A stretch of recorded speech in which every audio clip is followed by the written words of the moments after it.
Hi guys! So ngayon titignan po natin ang love reading ng collective. Natin ano papakita sa love reading ng collective.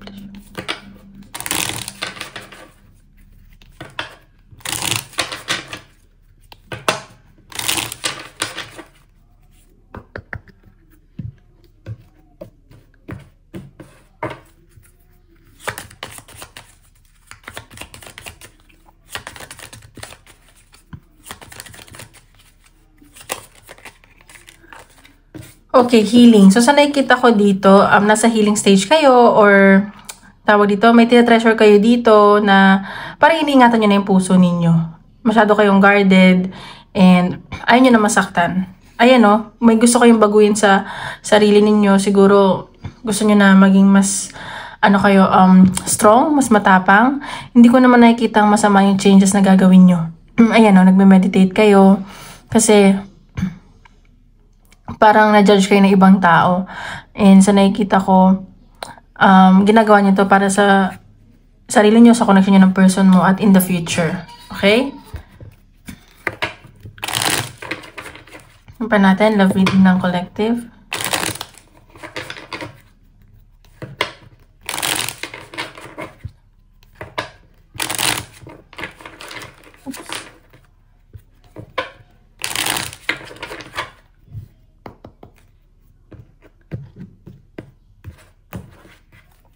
Guys, paalala lang po ha, di po lahat makaka-resonate. So, take what resonate and leave what doesn't. And don't forget to hit like and subscribe para updated kayo sa videos na i-upload ko. And sa mga gusto magpa-private reading, message lang ako sa Facebook and Instagram, nasa description box below. Okay, sa nakikita ko dito, parang masyadong ayaw nyo makipag-usap. And sa nakikita ko, kadil nyo is mas bata sa inyo. And itong taong to, parang hindi siya masyadong nakikipag-usap and feeling niya, napakamalas niyang tao, ganyan. And sa nakikita ko, dumidistansya to sa inyo or parang napagod na to, ganyan. And sa nakikita ko, nag-overthink tong taong to sa inyo. And parang, nag-away ba kayo? May nakikita akong pag-aaway dito. And sa nakikita ko, nagdadalawang isip na tong taong to at parang nag-aalinlangan, ganon. And nai-stress din to kakaisip sa inyo. Ayan, baka kaya siguro healing kasi parang, alam mo yun, masyadong pagod, ganyan. Tingnan pa natin. Love reading ng collective.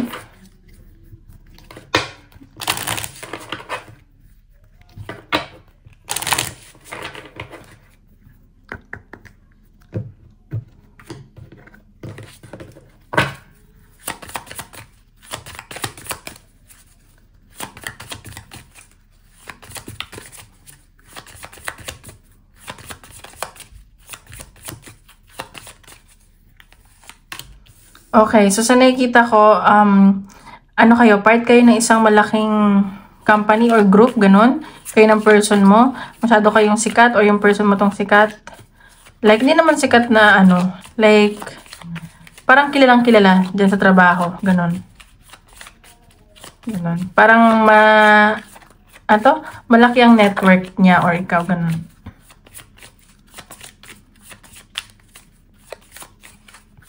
Natin. Love reading ng collective. Okay, so nakikita ko itong person na to medyo emotional ngayon. Baka nga siguro nag-heal siya. Pero sa nakikita ko, gusto ka naman niya, mahal ka naman niya. And mayroon akong celebration nakikita. And ipipraise niyo yung isa't isa, ganun. Napufulfill niyo yung emotional needs ninyo, ganyan. And marami kayo in-imagine with your person at siya din, ganun. Pero may mga hindi lang din siya sinasabi sa inyo. At tingnan natin kung positive pa yun or negative. Pero diba, tayo rin naman, may mga sikreto din tayo sa sarili natin. So, huwag tayo mag-expect na sasabihin natin sa lahat, ay ng person natin yung lahat, gano'n. Siguro may mga nahihiya pa siyang sabihin sa'yo, hindi pa niya kayang sabihin. Ayan, so baka nga mas bata tong kadil mo. And sa nakita ko, nagsisimula pa lang to sa buhay niya. And medyo inosente pa siya, ganyan. And medyo playful yung, niya, yung energy niya. Bata pa, masyado pang bata, gano'n. Ayan no, nakikita ko medyo ina-anxiety lang yung person mo. Ganyan. So, parang nag-aalangan siya. Hindi ko alam bakit. Siguro masyadong nasaktan from the past. Pa natin.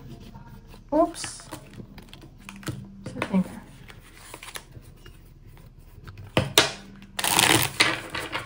Love reading ng collective.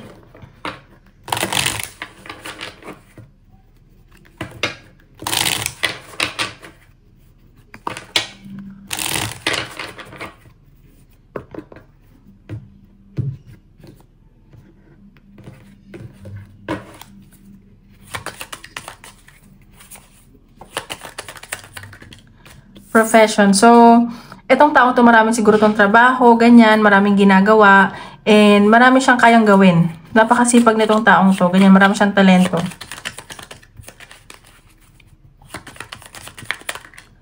Commitment. So, ayan. So, medyo hirap lang siguro siya sa commitment. And nakikita ko, parang ano siya, hindi pa siya pwedeng makipag-commit, ganyan. Kasi nga marami nga siyang ginagawa, maraming responsibilidad. Parang hindi kanya kayang bigyan ng atensyon, ganyan.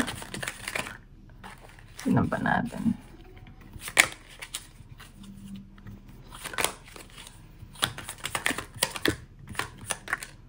Real estate. Pero sa nakikita naman niya na, ikaw yung potentially na mapapangasawa niya, ikaw na yung gusto niya makasama. And sa nakita ko, nag-i-invest nito sa bahay niya. Gusto niya kung magkakaroon mo siya ng connection or mag-aasawa siya, stable na siya, may ina-invest na siya para sa family niya. At ikaw yung perfect person na makakatulong sa kanya. Tingin niya makakatulong sa kanya. Ayan sa nakikita ko naman na mas sobrang sipag to, mag-i-invest to sa inyo. Siguro unti-unti, ganun. Hindi biglaan. Tingnan pa natin.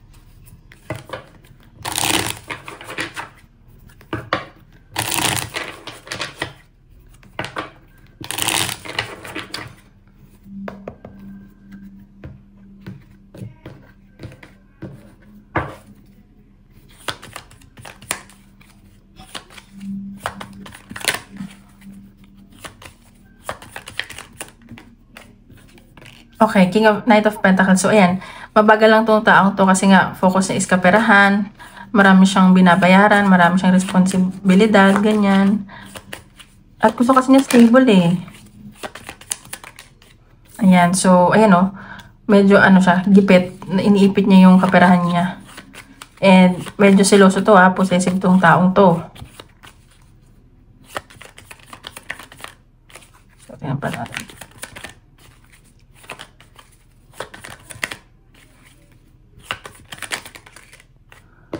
See? Mahal ka naman niya. Mahal ka niya. Ayan, mahal ka niya. At sa nakikita ko, dito na, siguro nagkikreate siya ng boundaries. And, di naman siya nagmamatigas, ganun. Pero sa nakikita ko, mahal ka niya. May emotion na to sa'yo. May nararamdaman to sa'yo. So, tingnan mo lang. Ayan. And sa nakikita ko, may relocation dito. So, medyo nasasaktan tong tao na to. Ayan, Pero nakikita ko, may celebration naman nakikita. May success ako nakikita sa inyo. Ayan, so baka may lalayo or nasa malayo kayo sa isa't isa, ganyan. Tingnan natin. Feelings or intentions na sa'yo.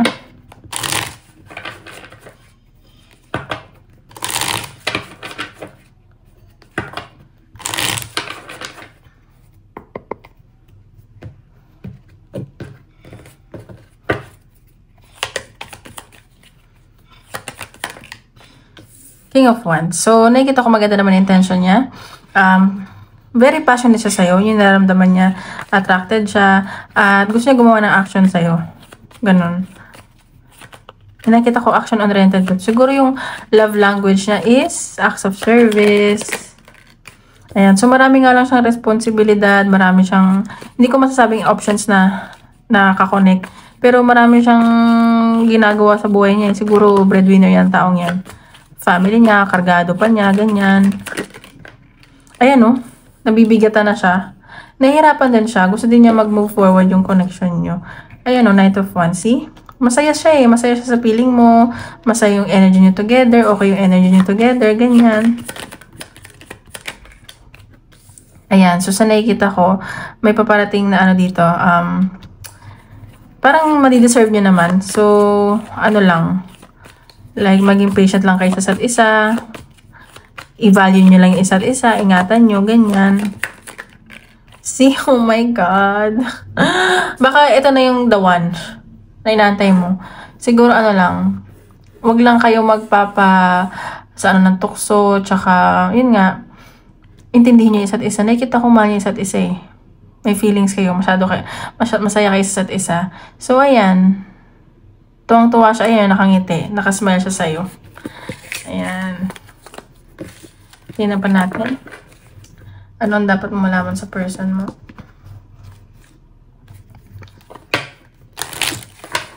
Oops, wait lang. Dapat mo malaman sa person mo.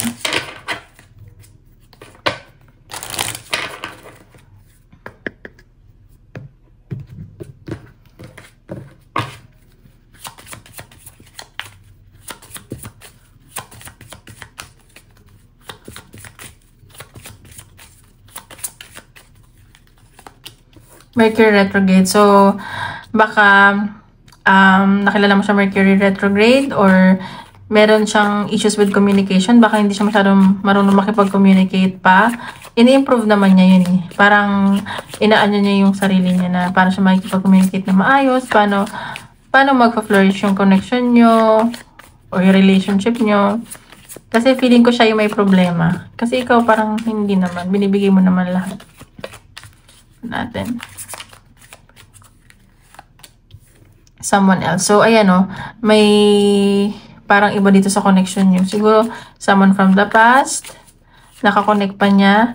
And baka meron someone na hindi masaya sa connection nyo. Kaya, so, mag-ingat ka lang. Kilalanin mo muna yan. Open up your heart. So, nakikita ko naman, willing siya i-open yung sarili niya sa'yo. And kapag nag-heal na siya, feeling ko, ano siya, ikaw yung tao na gusto niyang makatuluyan or makasama pag na, ano niya na yung sarili niya. At sa nakikita ko, iniisto ko nito lang yung tao. Ayan o, magkalayo kayo. Ano ba yan? Or magkakalayo. So, ayan. Iniisto ka niya palagi, iniisip ka niya palagi. Natin. Oops.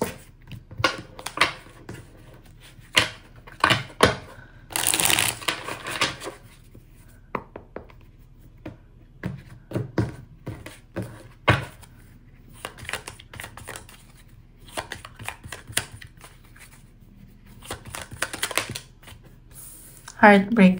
So, nakikita ko, yun nga, di ba sabi ko sa inyo kanina, nag-heal siya. Nasasaktan to. Nasasaktan to, taong to. Diba, nag-away ba kayo? Wala. So, baka karmic relationship nyo siya. Or nasasaktan siya from the past na naging karmic relationship niya. Oh, twin flame daw kayo. Okay, so this is, yung nasasaktan siya, ayaw na niya masaktan kasi nagkaroon na siya ng karmic relationship. And twin flame kayo, divinely connected kayo parehas. See, sabi ko sa inyo, healing eh. May nire-release tong taong to. So, kung willing ka naman mag-antay, and sa tingin mo, kaya mo naman siya antayin, go. Ayun, may mga realizations to. And meron siyang spiritual awakening na nangyayari sa kanya. Okay, so tingnan natin saan papunta tong connection na to.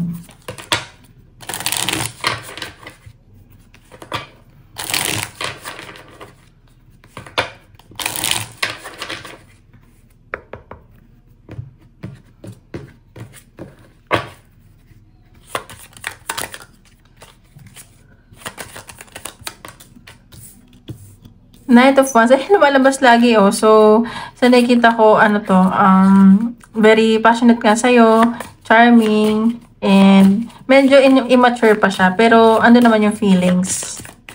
So, impulsive din tong tao to. So, kilalanin mo muna. 3 of Cups. So, ayan. So, baka magkaibigan pa lang kayo. May nakikita kong celebration. Baka magkausap kayo, magkatawagan, or magkita kayo ulit, ganyan. So, tingnan mo lang. Ayan o, meron kayong i-close na cycle from the past. Kayo parehas, na kakalimutan nyo na. Kasi parang completed na. And sa nakikita ko, may ma-achieve kayo parehas dito. Queen of Swords. So, ayan. Pero ikaw magiging matalino ka na, magiging honest ka dito. Kasi, independent kang tao eh. Ayaw mo yung laro-laro lang, ganun. Ay, nakikita ka niya asama mo na matalino. lumabas na naman din ng The Lovers. So, ayan, very balanced yung relationship nyo. Twin flames kayo. And nakita ko, mahal nyo naman isa't isa eh. Wala, baka yan ay si the one. The devil. So, ito lang, medyo toxic lang kasi medyo obsessed sa isa't isa. Meron ako nakikitang codependency. So, i-ano niya lang yan. Na, pwede nyo naman yung i-control at matututunan nyo yan in time. Ayan o, 8 of Wands. So, maayos yung communication, may travel, and merong progress sa relationship nyo. Medyo mabilis, pero ayos naman. Ayan. So, tingnan natin, anong message siya ng person mo.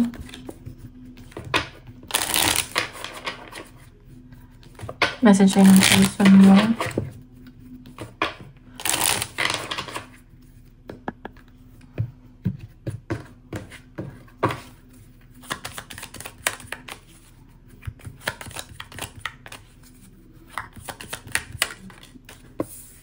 You came closer than anyone else. So, ayan, sa lahat na nakilala niya, siguro nga magkaibigan pa lang kayo, nagsisimula pa lang kayo, ikaw yung pinaka-kakaiba, pinaka-special, yung mas naging close niya sa lahat. Kaya special ka sa kanya. Hindi sa sense mo. I wish things can be different. So, ayan, sana mag-okay na lang daw yung mga bagay-bagay. Hindi siya breadwinner, hindi siya, wala siya masyadong responsibilidad, kanya-kanyang panindigan, ganyan. I feel you leaving me behind. So, ayan, nafe-feel niya na iwanan mo siya. So, ayan, ipa-feel mo sa kanya na hindi totoo yun kung hindi mo naman siya iwanan. Assurance lang naman ang kailangan eh. Ayan, we need to let go. We need to let each other go.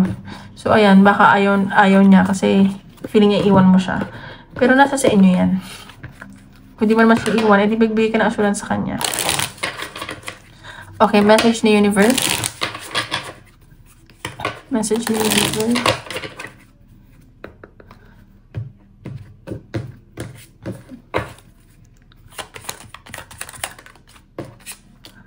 You are very close. You are very close to getting your wish. So, ayan, may isa sa mga wish mo matutupad.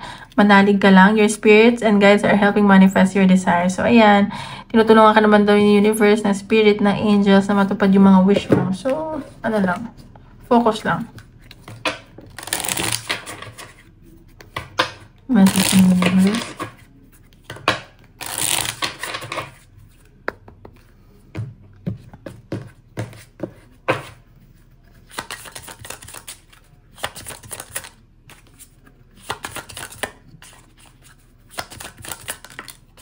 It is a reminder to stay flexible and adaptable. So, ayan, tanggapin nyo lang siguro yung kung anong flaws or mistakes ng isa't isa. Pero, syempre, wag yung ibang pagkakamali. Kasi hindi naman tayo lahat perfecto, eh, diba? So, tanggapin nyo lang yun. Okay, advice na universe.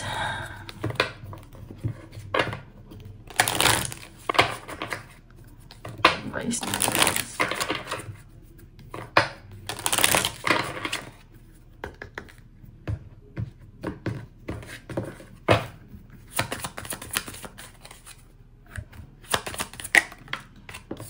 You've earned all the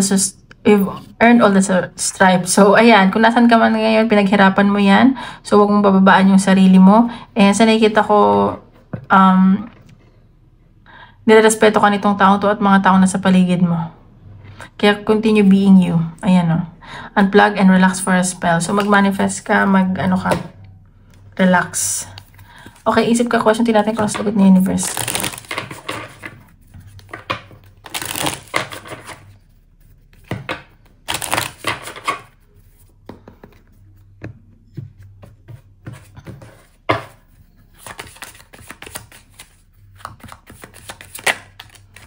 Within the next few months. So, ayan, na yung sagot. Within the next few months, get more information. So, alamin mo daw muna, mag-ano ka pa ng informasyon. So, ayun lang guys. Maraming po. Salamat!